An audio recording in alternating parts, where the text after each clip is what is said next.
When we think about the fall of Rome, legendary scenes usually pop into our heads.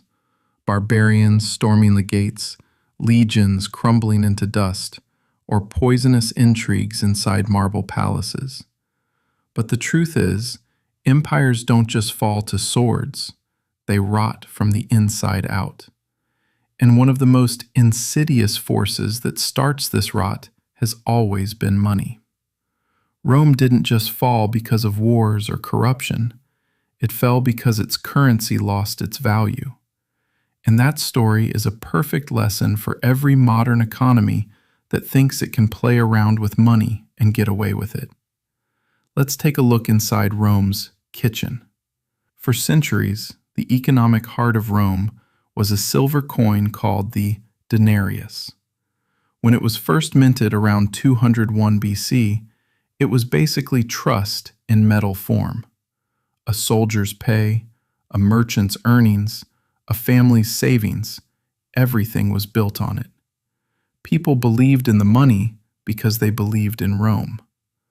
But running an empire isn't cheap. You have to pay the army, build roads, maintain aqueducts, and finance endless wars. Eventually, resources started running dry. Raising taxes is always a headache. Nobody likes that. So the emperors turned to an old trick, debasement. What does that mean?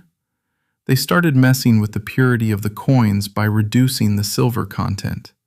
Just look at the numbers. Under Emperor Augustus, the coin was about 95% silver. By the time Caracalla ruled, it had dropped to 50%. By Emperor Gallienus's time, there was barely any silver left.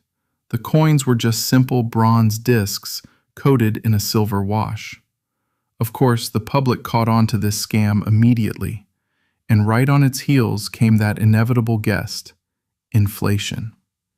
Since the money no longer had real value, prices went through the roof. A measure of wheat that used to cost 1 denarius suddenly cost dozens. This wasn't just a dry economics lesson, it was a process that ruined people's lives. Soldiers demanded higher pay. Merchants stopped accepting these worthless metal bits and went back to bartering. Once trust was broken, the emperors just kept printing more, thinking volume would replace value. It was a vicious cycle. The crisis hit its peak in the 3rd century AD. For 50 years, chaos, plagues, and civil wars tore the place apart. Emperors were changing monthly, constantly falling to assassinations, and all of this was fueled by that broken financial system. The government demanded taxes, but the money was useless. Farmers abandoned their lands, and trade networks shattered. Emperor Diocletian even tried to set maximum prices, threatening to kill anyone who sold above a certain rate, but it was all for nothing. You can't fix an economy with decrees when the money itself is worthless. Eventually, Rome dumped the denarius entirely. Constantine introduced the solidus, a pure gold coin, but it was too little, too late. The Western Empire was already fatally weak. So, what does this mean for us today? It's pretty clear. The surest way to destroy an empire, or an economy, is to debase its money. Rome thought it could fool its people.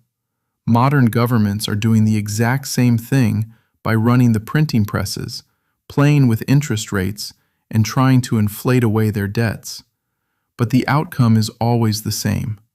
The people pay the bill, and trust is destroyed. Germany in 1923, Zimbabwe in 2008, it's the same pattern throughout history. Governments debase money to cover their costs. The elite hide their wealth in real assets, land, gold, companies, and the ordinary citizen, relying on a pension or savings, gets left with nothing. The takeaway: inflation is never an accident. It's a policy choice. Real wealth isn't on paper or digital screens. It's in assets that hold value: your skills, your work, your resources. Rome whispers a warning to us. When trust evaporates, the system collapses first slowly, then all at once. Barbarians might break down the door, but the real killer is always inside the treasury. History doesn't repeat itself, but if you don't understand it, you're doomed to be crushed by it just the same. If this story gave you a new perspective, hit subscribe. Because history isn't just about what happened back then, it holds the answers for today, too.